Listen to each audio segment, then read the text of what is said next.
வணக்கம். எல்லா கதையிலையும் ஒரு ஊரில் ஒரு ராஜான்னு தான் சொல்லுவாங்க.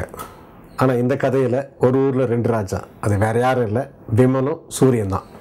தமிழ் சினிமாவில் வழக்கம் போல் வெட்டியாக சுற்றிட்டு இருக்கிற ஹீரோக்கள் அது யாருன்னா விமலும் சூரியன் தான். சூரியோட காதலுக்கு நண்பர் விமல் ஹெல்ப் பண்ண போகிறாரு. ஹெல்ப் பண்ண போகும்போது பிரச்சனையில் சென்னைக்கு ரயில் ஏறுறாங்க. சென்னைக்கு ரயில் ஏறுற விமலும் சூரியும் ரயிலில் பிரியானந்தை பார்க்குறாங்க. அவள் செய்கிற செய்கை தவறான செய்கைன்னு முடிவு பண்ணுறாங்க. ஆனால் பின்னாடி பார்க்கும்போது அவர் டாக்டர்னு தெரியுது.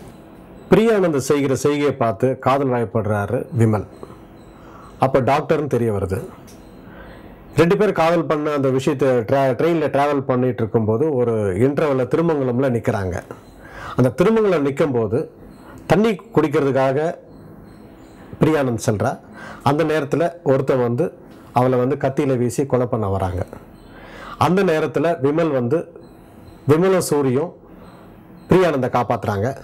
பின்பு என்ன நடந்ததுன்னு கேட்குறாங்க. டாக்டராக இருக்கிற பிரியானந்த் ஒரு மெடிக்கல் கேம்புக்காக தூத்துக்குடி போகிறாங்க.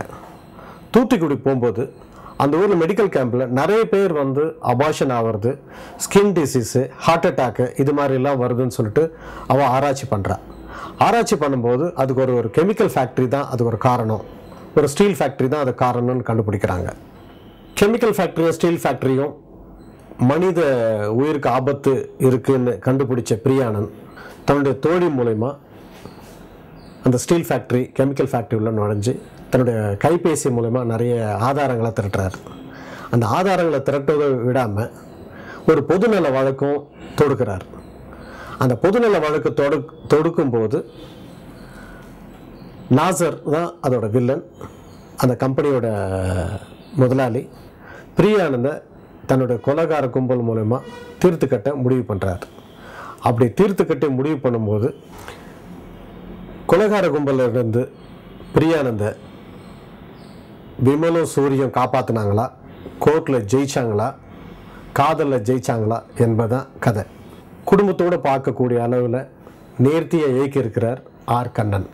இந்த படத்தில் விமலும் சூரியும் பங்களிப்பு ரொம்ப நல்லா இருக்கு. இது வரைக்கும் சூரி காமெடி பண்ணியிருப்பார், டான்ஸ் ஆடியிருப்பார், இதுதான் பார்த்துருப்பீங்க. ஆனால் இந்த படத்தில் காமெடி, டான்ஸ், ஃபைட்டும் சேர்த்து பண்ணியிருக்கார். பிரியானந்த் காட்சிகளை ரொம்ப அழகாகவும் நேர்த்தியாகவும் நடிச்சிருக்காங்க. படத்தில் அவங்க ரியலாக வாழ்ந்துருக்கிறாங்கன்னு தான் சொல்லணும். விசாகா சிங் தோழியாக நடிச்சிருக்காங்க. அவங்க நடிப்பும் ரொம்ப அற்புதமான நடிப்பு. இனிய ஒரு பாட்டுக்காக ஒரு ஃபோக் டான்ஸ் ஆடியிருக்காங்க. மொத்தத்தில் ஒரு ஊரில் 2 ராஜா, ராஜாக்கள் ஆட்சியை பிடிப்பது உறுதி. உனக்கு அப்ப 2 வயசு இருக்கும். ஆமா, அப்ப உனக்கு 2 வயசு தான். என்ன சொல்ல வர?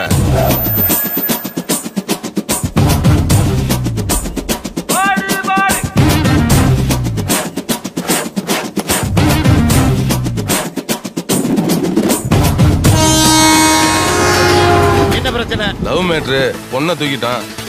நீங்க 2 பேரும் லவ்வர்ஸ். பேரண்ட்ஸ் ஒத்துக்கல, ஊரை விட்டு ஓடிடுங்க. அது எப்படி இவ்ளோ கரெக்ட்டா சொன்னீங்க? எனக்கு பேசுற நீ தெரியுமா? ஆளை பார்த்தா EB ரீடிங் எடுக்கிற மாதிரி தெரியுது.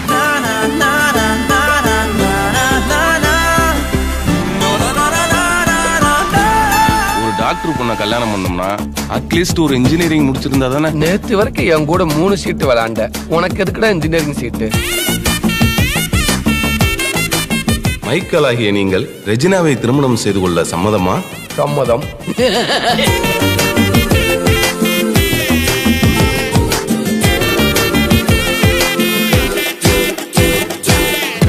பொசுக்குன்னு கிடைச்ச பொண்ணு, போலீஸ் கையில இருக்கிற கன்னு ரொம்ப பவர்ஃபுல் மாப்ள.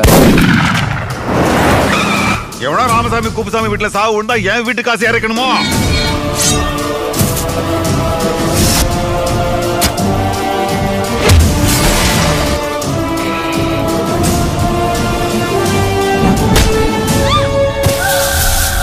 நம்ம ஊர்ல ATM மெஷினுக்கு கூட பாதுகாப்பு இருக்கு, ஆனா மனுஷங்களுக்கு இல்ல. என்ன ஆனாலும் சரி, நாங்க உங்க கூட இருக்கோம். மீண்டும் ஒரு நல்ல படத்தின் விமர்சனத்துடன் தங்களை சந்திக்கிறேன். என்றும் அன்புடன் mytamilmovie.com விமர்சன குழு. நன்றி, வணக்கம்.